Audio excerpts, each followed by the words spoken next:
At around 10:20 a.m. on 4th of September, alerts went out about an active shooter at a high school in Georgia. 4 people dead, several hurt after a 14-year-old shooter opens fire in a Georgia high school. What started as a normal school day turned into a nightmare no one could have imagined. How did things go so wrong? Why are school shootings happening so often now? Let's take a closer look at what exactly happened and what led to it. At around 9:30 a.m., the first sign of trouble appeared when a loud noise echoed through the hallways. At first, students and staff weren't sure what was happening. It was just like a loud boom, as if a locker had slammed. So my teacher thought it was just like some kid acting foolish. So then she took a peek outside, and then we heard repeatedly the banging again, and that's when we could identify it was a gun. But panic quickly spread. Teachers started locking their doors and students hid under desks. The shooter, a student at the school, opened fire in one of the hallways. The school was immediately put on lockdown. Everyone was terrified as parents, teachers, and students tried to figure out what was happening. Within minutes, school resource officers and local law enforcement rushed to the scene. They worked quickly to secure the area and protect everyone inside. The shooter, Colt Gray, who is a 14-year-old student at the school, was found soon after. Colt surrendered without a fight after officers confronted him. Sadly, by that point, 4 people had already lost their lives, 2 students and 2 teachers. 9 others were also injured in the attack, leaving the school in shock and heartbreak. Colt Gray, the 14-year-old who carried out the shooting, was arrested almost immediately. Although he's only 14, authorities have already said that he will be charged with murder and tried as an adult. He has been taken into custody. He will be charged with murder, and he will be tried as an adult. People in the community are struggling to understand how someone so young could do something like this.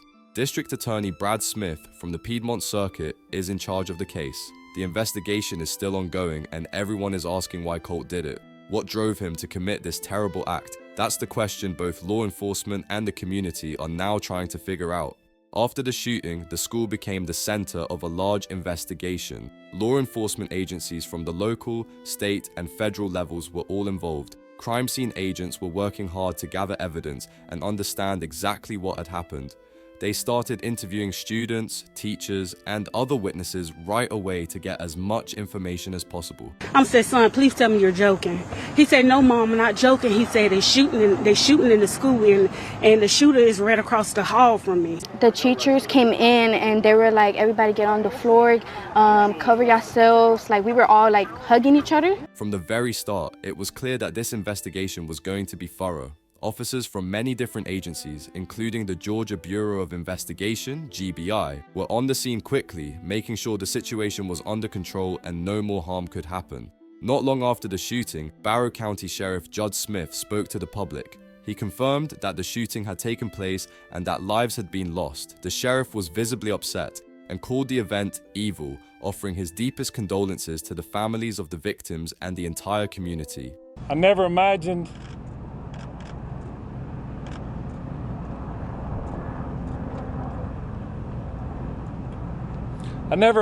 that I would be speaking to the media in my career over something that happened today, the pure evil that happened today. He also took the time to thank the first responders and law enforcement officers who acted quickly to stop the situation from getting worse. The response from law enforcement was fast and well coordinated. Local police were on the scene right away, and soon, other agencies like the GBI, local EMS, and fire departments also arrived. Their main goal was to stop the shooter, secure the school, and help those who were injured. Thanks to their quick actions, Colt Gray was taken into custody, and the school was locked down to make sure no one else would get hurt. After the shooting, one of the biggest concerns was getting the students back to their families. This process turned out to be very chaotic. Parents rushed to the school, desperate to find their kids. Many students had witnessed the shooting or were inside the building when it happened. School officials and law enforcement worked hard to manage the situation, but with so many people involved and emotions running high, it was difficult.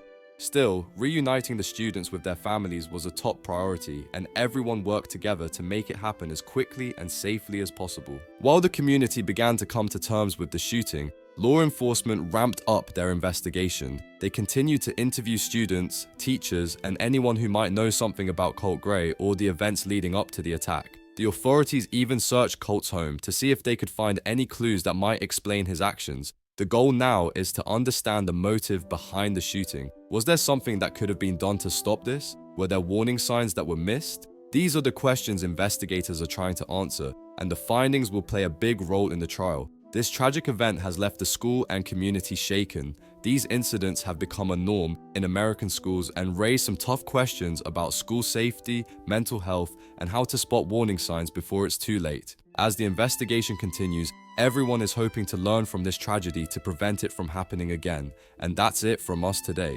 For more up-to-date news and facts, make sure to like and subscribe and ping the notification bell so that you won't miss our new videos as soon as they are out.